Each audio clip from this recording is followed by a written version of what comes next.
Welcome to the last session of the R3 Academy for Couples. Can you believe it is finally here? I know what you mean. This has been a phenomenal journey.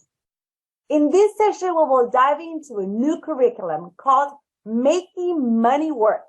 I'm enthusiastic for this topic since no matter where you're at with regard to your finances, we know this can be one of the sensitive areas for any couple. Yes, it's important for you, but there are also principles here that you can carry into your other relationships too, like teaching your kids about how to handle money. Let's go ahead and get started then with my friends Lucinda and Alfred to talk with us about making money work. This is not your run-of-the-mill finances and budgeting course. So get your Making Money Work workbook ready and let's go.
Okay, let's wrap that up.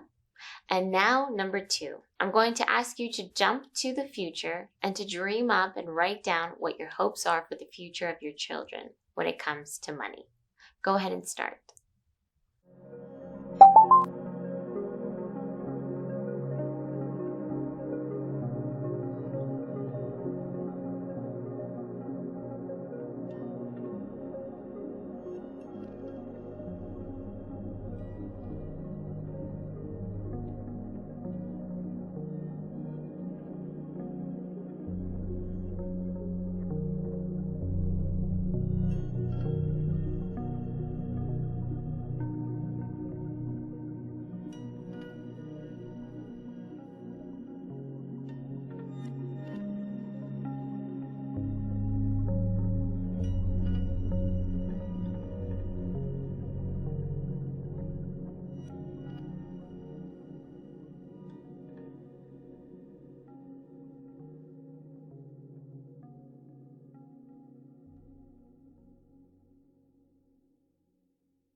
Lastly, number 3, I'm going to ask you to come back to the present, to today, and look at what you're doing now to help your children or your child reach those dreams.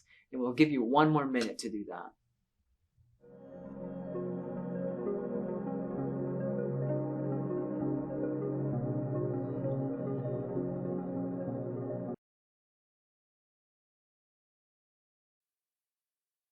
Take turns. Go ahead and start.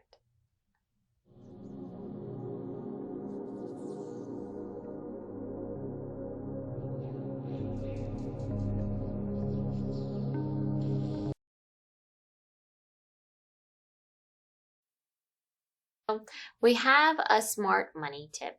A good rule of thumb is to track all income and all expenses for 1 entire month.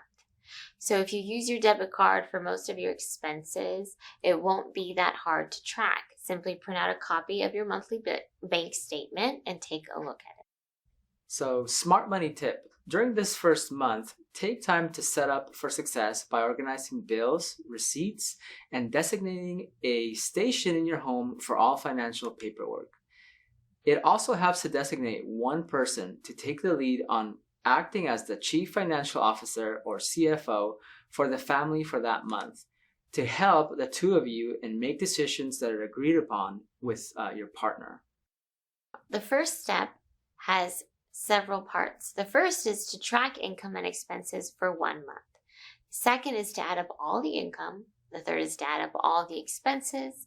And the fourth is to calculate the differences between the total income and total expenses. Doesn't seem too complicated. It isn't. So why is it so hard for so many of us to get started with this first step towards getting out of the hole? Right? So it's pretty normal for us that budget does not seem like fun and most people avoid it. And it's pretty normal that we see this as a simple step and it can get very difficult.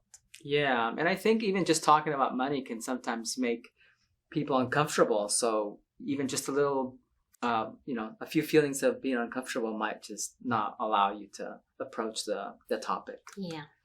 Knowing where to begin is usually the hardest part of getting started. Thanks for that quote. So you may be surprised to find that doing this can actually be fun. It's not actually very hard to do this. It just takes remembering. And you may find that it's a process that feels empowering to do. So let's dive into the finances. Let's take a look at 1 month's income and expenses for Joe and Angie and identify each item as income or expense. So here we have Joe's income and his expenses. As you can see in the top box, everything is jumbled up and difficult to read. His income, his expenses are all kind of mixed together. And on the bottom, we've separated out his income on the left and his expenses on the right. It gives us a much clearer vision of how much money is coming in and how much money is going out. And so here are Angie's income and expenses for 1 month. The same thing with the gray boxes at the top. We will see it all kind of jumbled up together. And the bottom part reveals the different categories of income and expenses and how it all matches up with Angie. So add up all the income and expenses and calculate the difference. So I want to highlight the significance of tracking expenses and doing the math. This exercise reveals that both Angie and Joe have more expenses than income. I want to drive this point home. Both Angie and Joe knew they were struggling but never sat down to examine the number to get the crystal picture of their finances. Now they each know exactly how much money they are short each month, and this is very empowering information. So meanwhile, what does this mean for them if they continue to live this way? They'll probably continue to increase their debt by at least that much. Exactly. Each month. Right. So month after month. Absolutely. So how do their individual choices impact each other? Well, unplanned spending leads to more debt, or it steals opportunities from the children. Like for after-school programs or even just activities that enrich their education. Yeah. So it digs them deeper into the hole. So let's think about this for a moment. How do their choices impact their children directly? What are their children learning? Powerlessness. Yeah. So children stop asking for things, or they stop wanting things, or they believe they can't have what they want. Yes, children not learning how to manage money, or even worse, learning bad money habits. How can you expect your kids to take their money into their hands if you don't help them learn this by your example? By changing your money habits and making money work for you, you actually have an opportunity to impact 2 generations in your family. Now let's turn away from the Johnson's family and turn back to yourself. I would like you to take a look in the mirror and ask yourself your money habits, how they've impacted your life and the life of your co-parent or your spouse and the lives of your children. Turn to page 7 of your workbook and write your response down. We'll give you a few minutes. Go ahead and start.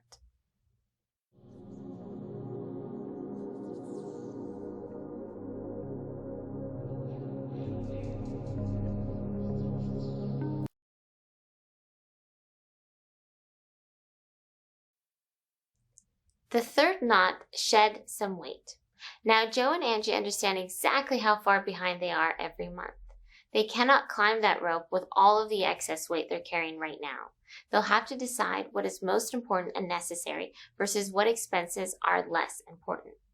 So how do you choose your priorities? We suggest differentiating needs versus wants. Yeah, so what are some good examples of basic needs and high priority items? So things such as rent, food, utilities, transportation, shoes for the kids, car insurance, and health insurance. These are all good examples of needs. A smart money tip that we have is when income cannot cover expenses, successful financial literacy models begin with focusing on basic needs first. So let's look at all of Joe's expenses and identify basic and high priority needs first. As you can see on the left, there's the total of all of his expenses. And that's rent, groceries, car insurance, phone, restaurants, cable, haircuts, new shoes. Now we want to take out those basic needs, and that will be on the right. That's rent, groceries, gas, and car insurance that we have. Yeah, and we're going to do the same with Angie. So let's take a look at her expenses. There it is, all mixed up. The kids' snacks, groceries, gas and car insurance, coffees, etc. And then we can see that to the right, her basic needs from that list are groceries, gas and car insurance, phone, and childcare. So that's a good way to divide what's really important and what are just wants. You may have noticed that basic needs are pretty universal to everyone. You need shelter, you need food, transportation, utilities, etc. Beyond that, there are also common high priority items such as medicines and insurance. Smart money tip. If your income cannot cover your basic needs, there are ways to lower the expenses of those basic needs. For example, options for lowering payments to utilities, calling a landlord to manage your a payment plan for your rent, resources on housing assistance. Next, Joe and Angie can look at those remaining expenses and see them in a new light. The remaining expenses are not basic needs and high priorities. They might be important, they might be desirable, but not as important as basic needs and high priorities. This is an important step to shedding extra weight and making the climb easier. These kinds of expenses are wants, not needs. So let's look at Joe's remaining expenses as wants. There are his remaining expenses, and here we have the wants on the right side. Good, so now we'll look at Angie's. Let's take a look at Angie's remaining expenses. And then we see here on the right, her wants. So things like the snacks, the coffee, eating out. So these are nice things to have, but they're just wants versus the needs that we identified before. This process allows you to see that both Joe and Angie make choices in their spending habits. How do Joe's choices impact Angie? And how do Angie's choices impact Joe? How do both of their choices impact their children? Right. Okay, now please turn to page 8 and reflect upon your choices with money. Up until now, has your spending been aligned with your needs or your wants? Has it been aligned with your priorities and values as a father or a mother? How do your choices impact yourself, your co-parent or your spouse, and your children? How can it improve? We'll give you a few minutes.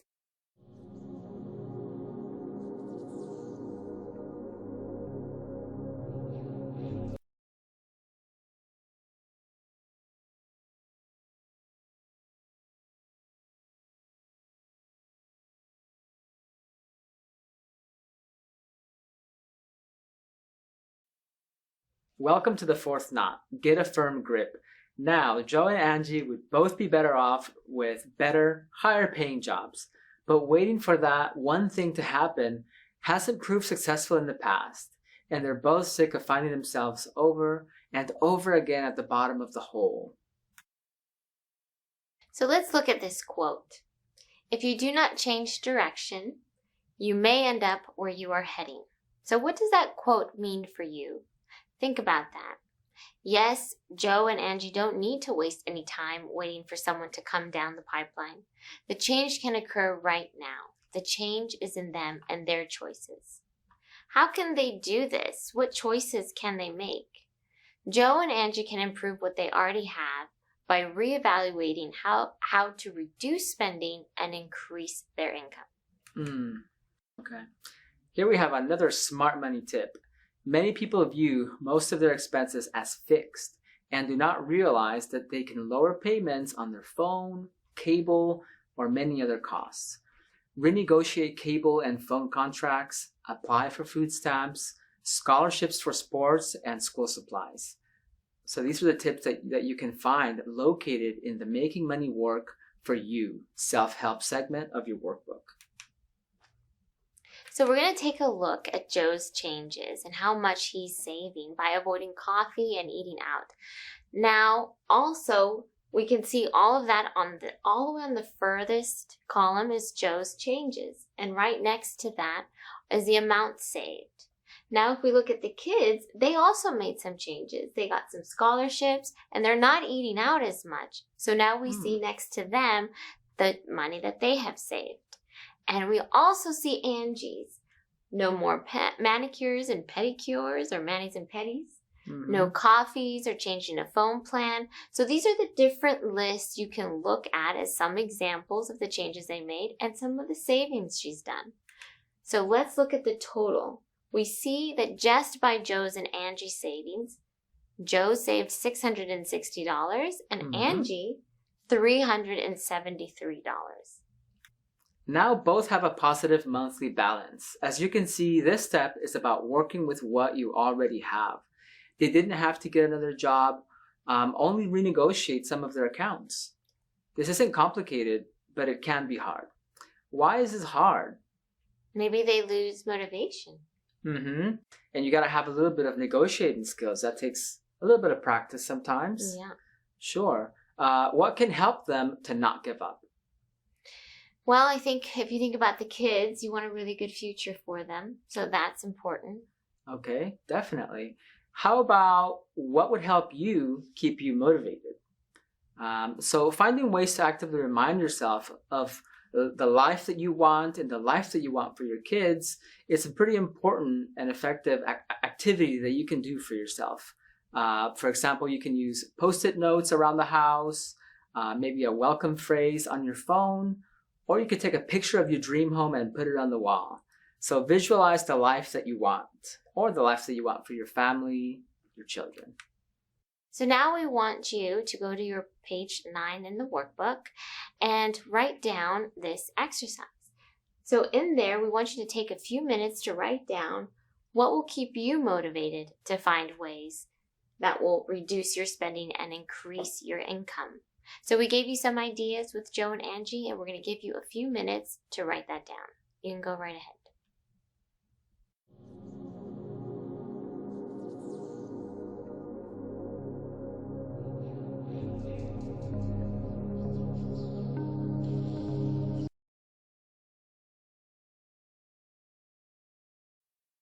All of these changes so far have been crucially important advancements in learning a new way to manage money. It's failing at this fifth step that kills people's hope. When people are thousands upon thousands of dollars in debt, when they have really bad credit, sometimes they think it's impossible to get out from under it. Or right when they are starting to see the light, an emergency occurs and knocks them off the rope again. Emergencies and debts seem impossible to overcome. So let's look at this quote. It always seems impossible until it's done. What does this quote mean to you? At this stage, you have climbed up the dangling rope and you are fighting against gravity. It is hard to keep pulling up. Your arms are tired, your body is heavy, and the gravity of an unexpected emergency or your debts can make you start to think about quitting the climb, giving into defeat. So what is at risk here? What will happen if you quit now? If you lose hope now? Probably the same cycle as before, over and over again. The fifth knot begins with saving for your emergency fund. Once you have an emergency fund, the unexpected event becomes an annoyance instead of a tragedy. What do you think typically happens when folks don't have an emergency fund and an emergency occurs? We're probably going to use credit cards. Fall back into debt. Or give up the financial literacy plan. It'll just be too difficult, right? So without the emergency fund, people fall back to using credit cards and falling deeper into debt. And what classifies as an emergency? Unexpected illness and hospital bills. Okay, good For one. sure. Yeah, I would say maybe loss of a job. Mm-hmm. That could certainly be one. Car accidents, for sure. Yeah. Unexpected. How about a wedding? Mm-hmm. Definitely. Okay. What about a birthday? Yeah. An Special emergency? birthdays, when it's a big 5-0 or something. Okay. Mhm. How about car maintenance or repairs? Yes. I would say yes, because we Mhm. need transportation. What about a vacation? Yes, those are always emergencies. Okay. No. Yeah, well, yeah, certainly, right? There could be a little conflict there. You may have to use your skills to decide on a good. Visit family last minute or something important. Yeah. Mhm. Yeah. Okay, good. So these are periodic expenses. They come around every year or can be anticipated and can be planned for, so they do not break the bank. So the smart tip here is pay attention to periodic expenses. These are top budget breakers. Determine what you spent last year for periodic expenses. Divide that by 12, the 12 months of the year, and save that each month in an envelope or savings account. Next, it is time to organize your debts. The fifth knot is not about actually paying it off. It's about planning in what order you will pay off what. Okay. Up to this point, you've tracked your money, how much goes in and how much goes out. You've reduced your spending by identifying wants versus need and temporarily removing the wants from your budget. You've saved a small emergency fund and also added a budget item for the periodic expenses. Then and only then do you begin to pay off the debts. Some say it is best to start paying off the smallest debt first to create a sense of success and stay motivated. Others say it is best to pay off the loan with the highest interest. The bottom line is they both work. Mhm. For now, just start with making the list. Then the first step to successfully overcome the obstacle of debt is to pick one of these two approaches and stick to the plan. So the Johnsons list their debts. So that's what we'll look at next. And they both choose to pay off the debts with the smallest total amount first. So if we look on the left, Joe's expenses with credit cards, we're listing every single credit card and debts he has. And we have the APR percent and we have the total expense. So we're going to go with the balance and paying off the lowest first. And we'll also see that Angie has decided to take the same approach. So on the left, we see the APR and we see the balance for all the different credit cards, the mom loan, the student loan, and on the right, she has decided to start paying off the lowest amount first. So note that the APR percentage is removed from the right table, which is what we are working with. Want to take a guess why having a plan helps them? Okay, so Yeah. now they're using their money intentionally. Yeah, and success breeds success. Seeing the success of paying off the smallest debts first helps you keep motivated to keep going and keep paying off more debts. Yeah, and I think I would say I'm a lot like the Johnsons. I would take that same approach, paying off the smaller debts first. That would give me a sense of like a win or achieving a victory over something, and it would motivate me to just continue on with the plan, with the financial plan. So handling debts. First, call credit card companies to renegotiate interest rates and payments. You can do that. 2, it's important to check your credit reports. And you have a right to have a free credit report annually from all 3 credit bureaus. And you can check for accuracy and fix errors. Then look into student loan forgiveness programs. Sometimes they're income driven and you can get a plan that will work for you. This entire fifth knot is about acknowledging debts and making a decision on the order each debt will get paid off. This step does not include starting to pay off anything yet. So what are the obstacles for Joe and Angie? Well, I would think some disagreements lead them into the fact that one of them might not be on board and both of them might not want to work together. Yeah, so there might be a little conflict there that we'll have to work through, certainly. So yes, in fact, whether parents are divorced, separating, or together, communication is also not something that everyone is born knowing. How do you do it very well? So if you combine a hot topic like money with the fact that most of the world does not know how to speak and be heard, and much less speak and be heard and come to an agreement on the topic of money, well, let's just say this might explain a lot about why couples fight a lot about money and why most of the world is in a financial hole. Yeah, so communication is super important. We'd like you to go to your workbook and turn to page 10, where we're going to reflect on overcoming debt.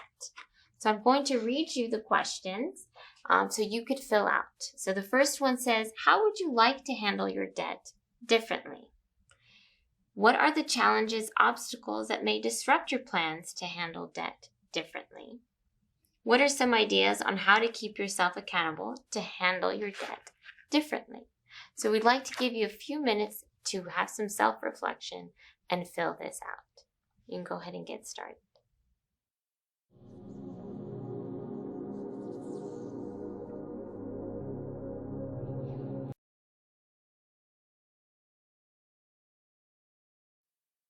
Five down, one more step to go. So far, you've helped Joe and Angie almost entirely out of their hole, and so far, each of these steps are straightforward and not too complicated, but definitely hard. No one is saying the steps are easy to accomplish. Agreed? Yeah, Agreed. definitely agreed. We have learned how to do a couple things. Admit you have a problem with money. Track all income and expenses for 1 month to get an accurate picture of money coming in and where the money goes. We also learned to identify basic needs and priorities versus wants. And we found out how to find real ways to decrease spending and increase income, save for emergencies, and organize debts. Wow, that's a lot of skills, all in less than 2 hours. So the sixth and final knot in this climb to financial literacy brings it all together into a plan. It's called many things, many names. We've heard of it sometimes by a spending plan or budget, names that perhaps make you cringe or trigger stress. But this time it's different. This time you have learned the first 5 crucial steps before anyone mentioned the word budget. And this time, I think you're motivated to come out on top and stay out of that hole. The importance of this step is that it keeps you in control. Perhaps for the first time in your life, you can tell your money where it goes and where it doesn't go. You take back the power here. You can make money finally work for you with a spending plan. Here's how it works. You create a spending plan every month based on your goals.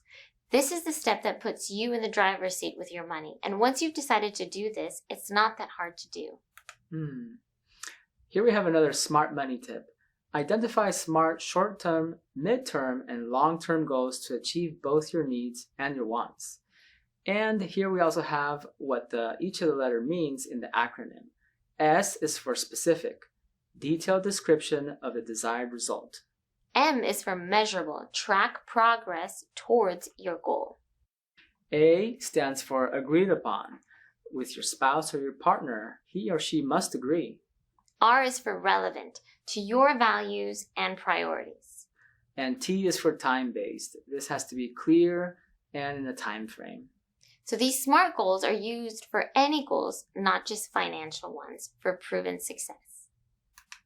So first we said create a spending plan. Next is every single dollar will be planned for ahead of time. Yeah. And number 3, if you are with a partner and expect their participation, they must agree. So the plan really won't go very far if you don't have your partner on board and you've had a good discussion with them to, iron out the small details. And 4 is save up a small emergency fund to avoid getting pulled back down the hole. So planning where your money goes is the next money smart tip. So first, there's an envelope system where you're using cash slows the spending. So develop categories with labeled envelopes and cash. Each envelope has exact amounts that can be spent on each category. If more money is spent on food, money needs to be taken from another category like clothes, or other movie tickets, etc. Maybe a holiday or something. Yeah. And 2, use the changes to develop a more accurate spending plan for the next month. Good. Okay. And number 5, you commit to stick to the spending plan no matter what. Yes. And the next one, each month you reassess and make changes to the spending plan. Number 7, if the emergency fund is used, go back and rebuild it before returning to paying off any debt. And the last one, of course, don't quit, don't give up. Yes. So this all sounds more complicated than it is. Let's walk through how Joe can create this spending plan. So as you can see, we have all the expenses there on the left. So we're going to look at the planned expense amount, and we're going to have a look at the actual expense amount. So there we have 2 categories with this envelope system. So this allows for changes to the following month's spending plan to reflect actual expenses and habits. So for example, some reason less money is being spent on gas than anticipated. So rather than continue to keep that number higher than needed, more money can be saved towards the emergency fund each month, or the other way around. If more money is being spent on gas than anticipated, less money needs to be spent on eating out that month, etc. So categories with an asterisk can fluctuate, and so it can be closely monitored with the cash envelope system, where cash is allocated each month because it helps prevent going outside of the spending plan. So notice that with all the changes he has made to get to this point, he can now actually pay for that hospital bill in bold. So how does this impact his wife and kids, that he can be able to have more ability for spending and they're not concerned about this big hospital bill? I mean, it's something to reflect on. Mm-hmm. And we also want you to reflect on how might this impact his own self-worth, the ability to pay off things that he was feeling were out of his control. So he's probably gaining some sense of power or some sense of control. Ease of mind, probably a little bit more tranquility. And I think that certainly would impact, the dynamic within the relationship. Sometimes if we're really stressed out about something, we might be short-tempered, or we might, be a little bit more aggravated about things. Or carry some sense of guilt with us on inability to create that connection with others. And now we look at Angie's spending plan. And as you can see here, we are also going to have the same system. So we're just kind of going to do the exact same thing with Angie, and the asterisk let us know about those important points. Now let's go back to the beginning of the workshop. When we first met Joe and Angie, you might recall what mattered most to both of them. So here we have Angie wanted a better home for her kids. She wanted to stop arguing in front with her mom and her husband in front of her kids. She also wanted to stop depending so much on her mom, and she was ready to make a change. And then for Joe, if you guys remember, he loves his kids. He wants a better future for his kids, and he was also ready to make a change.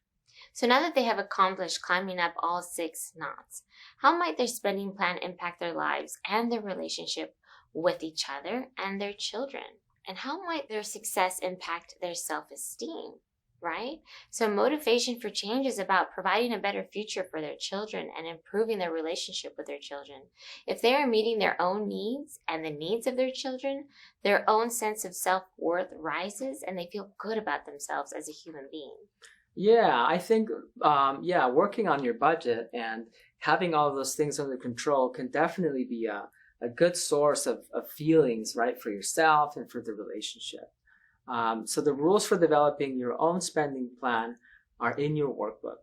So this is the final 6 knot to keep you in control and finally make money work for you. At this point in the program, what does this quote mean for you? You don't have to be great to start, but you have to start to be great. Yes. So you can see now how it is possible for Joe and Angie to change their money by changing their spending habits. And all this can occur without waiting for someone or something to happen. What you did here was walk with the 2 of them through a process of change using tools you always had, but many have never used.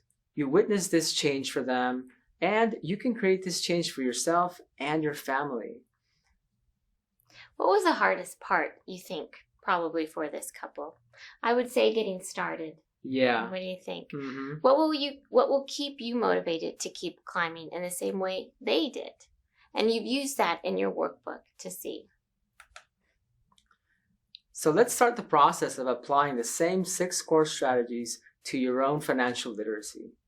The next step, and it's the all-important one, is to start implementing what you learned here today.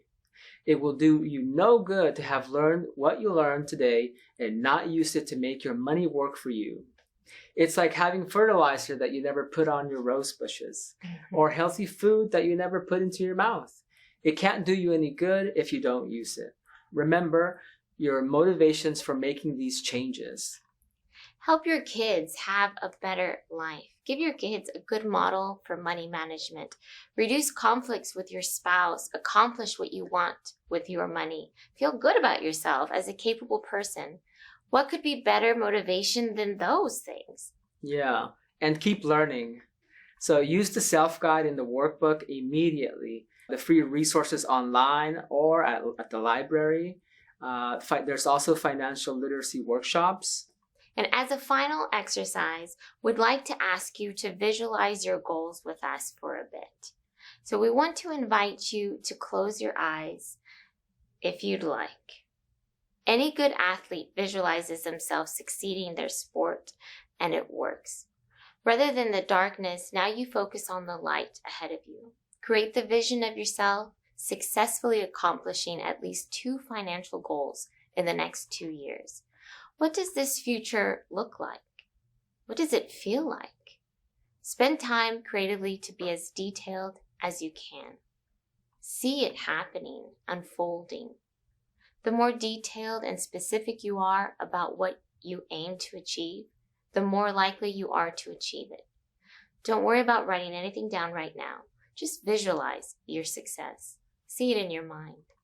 And we'd like to give you a few minutes to do that. So go ahead and take that time.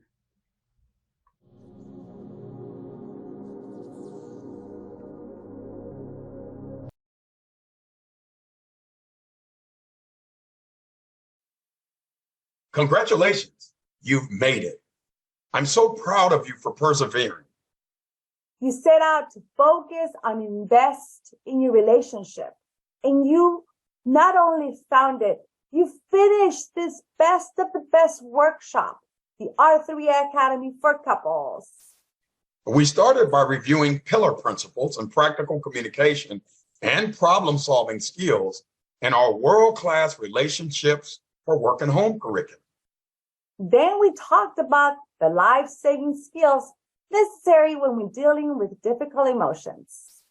And we wrapped up by talking about one of the most commonly challenging topics during making money work.